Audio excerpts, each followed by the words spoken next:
ધરપકડ છે તે દિવસે નેપાળવાળી પણ અહીંયા થવાની છે। દાતા પાસેના પાડલિયા ગામમાં જે રીતના વનરક્ષક પોલીસ અને જે ગામના લોકો છે બંને વચ્ચે ઘર્ષણ થયું, બંને પક્ષ વચ્ચે ઘર્ષણ પછી પોલીસના ઘણા બધા કર્મચારીઓને ઈજા પહોંચી, હોસ્પિટલમાં દાખલ કરવામાં આવ્યા। પછી એક વિડીયો સામે આવ્યા, નેતાઓની પ્રતિક્રિયા સામે આવી, જેમાં બીજો પક્ષ એટલે કે ત્યાં રહેતા જે આદિવાસી છે એવું કહી રહ્યા છે કે પોલીસે પહેલાં લાઠીચાર્જ કર્યો, પોલીસ અમને પૂછ્યા વગર આવી ગઈ હતી, વન વિભાગના કર્મચારીઓએ નોટિસ પણ ન આપી અને સીધા જ જેસીબી લઈને આવી ગયા હતા, અમારા પર લાઠીચાર્જ કર્યો, ટીયર ગેસ છોડ્યા અને એના પછી અમારે આ સંઘર્ષ પર ઉતરવું પડ્યું, બાકી અમે સંવાદ કરવા માટે તૈયાર હતા। આદિવાસી વિસ્તાર છે આખો અને ત્યાં રહેતા જે લોકો છે એવું કહી રહ્યા છે કે અમે 50 વર્ષ પહેલાથી અહીંયા રહીએ છીએ, અચાનકથી સરકાર આવી રીતના આવી અને અમારું બધું જ તોડી નાખે તો એ કેવી રીતના ચાલે? વન વિભાગ પણ અમને નોટિસ આપ્યા વગર આ કેવી રીતના કરી શકે? સાથે જ એમણે એ પણ આક્ષેપ કર્યા કે અમારા જે લોકો છે એટલે આદિવાસી અમુક લોકો છે એમને પણ ઈજા થઈ છે, પણ એમને અમે હોસ્પિટલ પણ નથી લઈ ગયા, કોઈ નેતા અમને જોવા માટે પણ નથી આવતા। જેટલા આદિવાસી નેતાઓ છે એક પછી એક ત્યાં મુલાકાતે જઈ રહ્યા છે પાડલિયા ગામની। ગઈકાલે કાંતિ ખરાડી ગયા હતા, આજે ચૈત્ર વસાવા એ ગામમાં ગયા છે અને ગામમાં તમે ભીડ જુઓ તો તમને ખબર પડે કે ત્યાં આસપાસ રહેતા લોકો કેટલા બધા હશે। હજારો આદિવાસીઓ ભેગા થયા, ચૈત્ર વસાવા ત્યાં પહોંચ્યા અને પછી આંદોલનની ચીમકી પણ આપી અને કહ્યું કે હવે આદિવાસી સહન નહીં કરે। પાડલિયા ગામમાં આજે ચૈત્ર વસાવાની જે મુલાકાત હતી તે દરમિયાન એમણે શું કહ્યું, સાથે જ ગામમાં જે મહિલાનો કૂવો જે હતો એ વન વિભાગના કર્મચારીઓએ પૂરી દીધો, એમનું ઘર તોડી નાખ્યું, એમની સાથે પણ એમણે વાત કરી છે। વાત કરતા શું સામે આવ્યું તે વાસ્તવિકતા સાંભળો। એકલા નથી, તમારી સાથે આખા ગુજરાતના આદિવાસીઓ ઊભા છે અને જે આદિવાસીઓને બદનામ કરવાનો એમના સરકારોએ એમના મંત્રીઓએ કર્યું છે કે આદિવાસીઓએ હુમલો કરી દીધો, આટલા પોલીસ અધિકારીઓને હુમલો કરી મારી નાખવાના પ્રયાસ કર્યા, ત્યારે આદિવાસી તો અહીંયા 3 કલાક સુધી વિનંતી કરતો હતો કે સાહેબ અમે અમારા બાપ દાદાઓથી અહીંયા રહીએ છીએ, 3 પેઢી 4 પેઢીથી અમારું ગામ છે, ઘર છે, અમારો કૂવો છે, અમે 2006 અંતર્ગત વન અધિકાર અધિનિયમ અંતર્ગત આ જમીન માંગવા માટેની અરજીઓ કરી છે, અમને સનતો પણ મળી છે, કેટલા લોકોની સનતો પણ પેન્ડિંગ છે, છતાં કોઈનું સાંભળ્યા વગર જે વન વિભાગ, જે પોલીસ અધિકારીઓ અને રેવન્યુ વિભાગે જે કૃત્ય કર્યું છે એની અમે નિંદા કરીએ છીએ, એને અમે વખોડી કાઢીએ છીએ। આજે અહીંયા લીગલ સેલના પણ મારા વકીલો, મારા એડવોકેટ ટીમો આવેલી છે, જ્યારે પણ આ ગામને ન્યાયિક લડતની જરૂર પડશે, જ્યારે પણ આ ગામના લોકોને લીગલી લડતની જરૂર પડશે, ત્યારે પણ અમે તમારી સાથે છે। અને જો આવનારા દિવસોમાં જે લોકોના આદેશોથી અહીંયા હિંસા થયેલી છે એ લોકો પર એફઆઈઆર કરવામાં નહીં આવે, કાં તો આપણા લોકો પર થયેલી એફઆઈઆર રદ કરવામાં નહીં આવે, તો આવનારા દિવસોમાં પાલનપુર જિલ્લા કચેરી ખાતે ખૂબ મોટું આંદોલન કરવા આપણે બધાએ પહોંચી જવું પડશે। એના માટે પણ અમે આહવાન કરીશું। સાથીઓ, ગુજરાતમાં આપણે 15% આદિવાસી વસ્તી છે, 15% આદિવાસી વસ્તી છે, રાજસ્થાન આપણી નજીક છે, મધ્યપ્રદેશ નજીક છે, કોઈએ ડરવાની જરૂર નથી। જે લોકો સંવિધાનનું ઉલ્લંઘન કરીને આપણને ડરાવવાની કોશિશ કરે છે, ત્યારે એ સંવિધાન એ બાબા સાહેબ આંબેડકરે બનાવેલું સંવિધાન છે, જયપાલસિંહ મુંડાએ બનાવેલું સંવિધાન છે, અનુસૂચિ 5 માં મળેલા આપણા અધિકારો છે એને બચાવવા માટે આપણે બધાએ હવે આગળ આવવું પડશે। મારા યુવાનો, મારા વડીલો, મારી માતા બહેનોને કહેવા માંગુ છું, આજે પાડલિયા ગામમાં જે થયું છે એની પાછળ ઉદ્યોગપતિઓના હાથ છે, એની પાછળ ભાજપના મંત્રી તંત્રીઓના હાથ છે।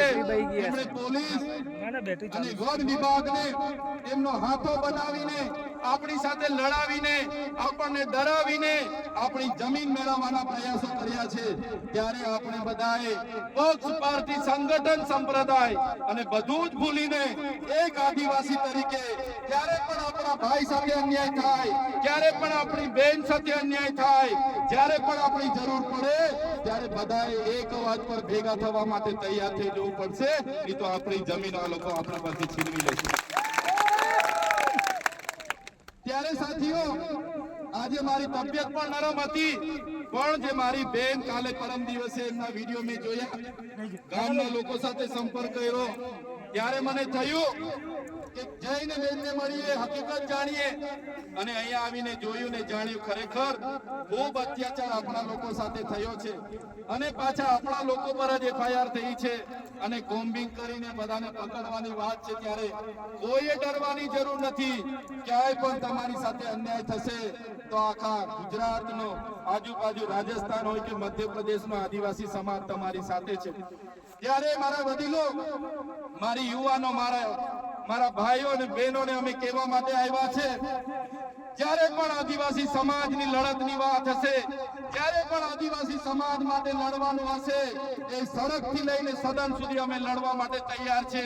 પણ તમારો બધાનો સહકાર અમને જોઈશે, ત્યારે આ લોકો સામે અમે સમાજ સામે લડીએ છીએ, સમાજ માટે લડીએ છીએ, સરકાર સામે લડીએ છીએ. ત્યારે આ સરકારોને ગમતું નથી.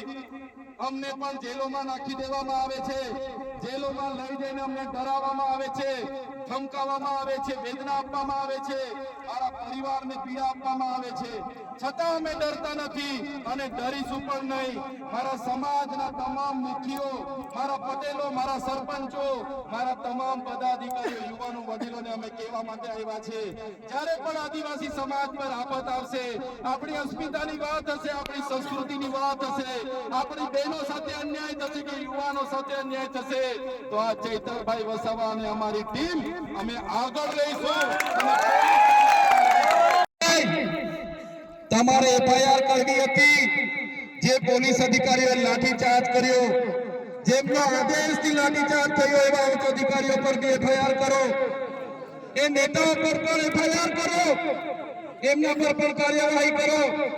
ભાજપના વન મંત્રી હમણાં જ નવા વનના મંત્રી બન્યા છે.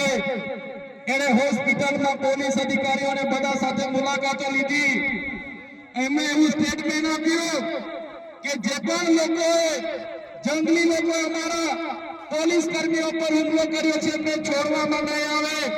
ત્યારે મીડિયા મિત્રો, એ ભાજપના મંત્રી, એમના કલેક્ટર, એમને કહેવા માંગુ છું, છોડવામાં નહીં આવે. નહીં, આ આદિવાસી સમાજ છે, અમારા એક પણ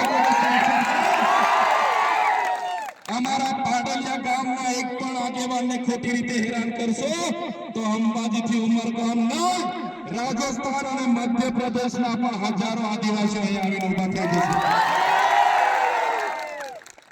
એફઆઈઆર રદ કરો અને તમારે એફઆઈઆર કરવી છે તો બંને પક્ષે એફઆઈઆર કરો. તમારા પોલીસ અધિકારીઓ, વન અધિકારીઓ પર બી એફઆઈઆર હોવી જોઈએ અને નાના અધિકારીઓ પર નહીં, કોન્સ્ટેબલ, બીટગાર્ડ પર નહીં, પીએસઆઈ, ફોરેસ્ટર પર નહીં, એમના ડીસીએફ પર એફઆઈઆર કરો, એમના એસપી પર એફઆઈઆર કરો, એમના ડીવાયએસપી પર એફઆઈઆર કરો, કેમ કે એમના આદેશથી અહીંયા હિંસા થયેલી છે. ત્યારે સાથીઓ તમે જોઈ લો, આજે દેશમાં ચાહે છત્તીસગઢ હોય, ઝારખંડ હોય, આસામ હોય, મિઝોરમ હોય, મેઘાલય હોય, નાગાલેન્ડ હોય કે મણિપુર હોય, આજે આદિવાસીઓ સામે પોલીસ લડી રહી છે. આજે દેશની આર્મી સામે આદિવાસી લડી રહેલો છે. આજે આખા દેશની અડધી આર્મી આદિવાસીઓ સામે લડે છે. કેમ કે આદિવાસી આજે પોતાની મૂળ જમીન બચાવવાના પ્રયાસો કરે છે અને આ ભાજપની સરકાર એમના કેટલાક ઉદ્યોગપતિઓને આ જમીનો આપવા માટે, એમના નામે આ જમીનો કરવા માટે આદિવાસીઓની જળ જંગલ જમીન છીનવી રહી છે. સંવિધાનના જે પ્રાવધાન છે, અનુસૂચિના પ્રાવધાન છે, ઉલ્લંઘન કરીને સત્તાનો દુરુપયોગ કરીને આપણને રંજાડવામાં આવે છે. ત્યારે મારા ભાઈઓ, મારા વડીલો, મારી બહેનો, મારી માતાઓ, આજે તમારા પર અત્યાચાર થયા છે. ગઈકાલે કેવડિયાવાળા પર અત્યાચારો થયા હતા, દાહોદવાળા પર અત્યાચારો થાય છે, પોળાવાળા પર અત્યાચાર થાય છે, બેડા પાણી ગામવાળા પર અત્યાચાર થયા હતા, જોશીનાવાળા પર અત્યાચાર થયા હતા, ખેડ બ્રહ્માવાળા પર અત્યાચાર થાય છે. ત્યારે મિત્રો મેં તમને કહેવા માંગુ છું, ક્યાં સુધી આપણે બેઠીશું? ત્યારે જે દિવસે આપણા અહીંના પાડાલિયા ગામના લોકોને આ લોકો જો હેરાન કરશે તો એ દિવસે આપણે ગાંધીનગર તરફ પણ રસ્તો પકડવો પડશે. અને સરકારને પણ કહેવા માંગુ છું, આ આદિવાસી સમાજ ગોળો છે, શાંતિપ્રિય છે, શિસ્તમાં માનનારો છે. અમને છંછેડશો નહીં, નહીં તો આદિવાસી સમાજ જે દિવસે રોડ પર આવશે, ગાંધીનગરનો રસ્તો પકડશે, તે દિવસે નેપાળ વાળી પણ અહીંયા થવાની છે. સુપ્રીમ કોર્ટે આપ્યો, સુપ્રીમ કોર્ટે પણ કીધું કે ન લોકસભા ન વિધાનસભા, सबसे ऊंची ग्राम सभा. ત્યારે આપણા મુખ્ય વાત કરી કે ગ્રામ સભાનો પાવર છે. અનુસૂચિત 5 વિસ્તારમાં ગ્રામ સભાની પરવાનગી લેવી પડે. આ વિસ્તાર 1996 અંતર્ગત આવે છે. તમારે આ કાર્યક્રમ કરવા માટે, તમારે આ પ્રકારનું પ્લાન્ટેશન કરવા માટે ગ્રામ સભાને કેમ જાણ કરવામાં નથી આવી? ગામ લોકોને કેમ નોટિસો આપવામાં નથી આવી? ગામ સભાની મંજૂરી કેમ લેવામાં નથી આવી? એવા સવાલો કરતા વનકર્મીઓએ, પોલીસ અધિકારીઓએ ઉશ્કેરાઈ જઈને આપણા 10 થી 15 આગેવાનોને પકડીને બળજબરી પૂર્વક અહીંથી પોલીસ સ્ટેશને લઈ જવા માટેના પ્રયાસો કર્યા. ત્યારે ગામના લોકો એમને છોડાવવા માટે આગળ આવ્યા. ગામ લોકો છોડાવવાનો પ્રયાસ કર્યો ત્યારે પોલીસના અધિકારીઓએ પૂર્વ આયોજિત કાવતરા મુજબ એ લોકોએ ગામના લોકોને દોડાવીને લાઠીચાર્જ કર્યો. હમણાં જ ગામના મુખીએ, ગામના સરપંચો, એમને ગામના પોલીસ પટેલે મને કીધું કે લગભગ 32 થી 35 લોકો ગંભીર રીતે ઘવાયેલા છે, એમને ઈજાઓ પહોંચી છે. અને એ લોકો પોલીસના ડરના કારણે સરકારી દવાખાનાઓમાં નથી ગયા, પણ ઔષધિઓની દવા કરે છે, દેશી દવા કરે છે. અને આજે પણ એ લોકોની સ્થિતિ ખૂબ જ ગંભીર છે. ત્યારે મિત્રો સવાલ એ થાય છે કે આ પ્રકારની સૂચના કોણે આપી પોલીસને? કયા ભાજપના નેતાઓએ પોલીસને મોકલ્યા? કયા ભાજપના નેતાઓના ઈશારે લાઠીચાર્જ થયો? કયા ભાજપના નેતાઓના ઈશારે અહીંયા 27 જેટલા ટીયર ગેસ છોડવામાં આવ્યા?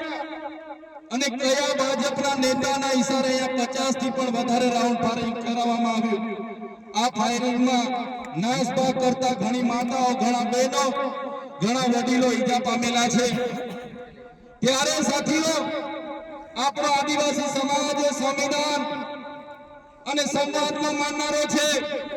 આપણા લોકોએ સંવિધાનની વાત કરી, સંવાદની વાત કરી, અને વન અધિકારીઓ અને પોલીસ અધિકારીઓએ એમનો સત્તાનો ઉપયોગ કર્યો. ભાજપના નેતાઓના ઈશારે આપણા લોકોને ડરાવવાનો, ધમકાવવાનો ઉપયોગ કર્યો. આપણા લોકો પર લાઠીચાર્જ કર્યો.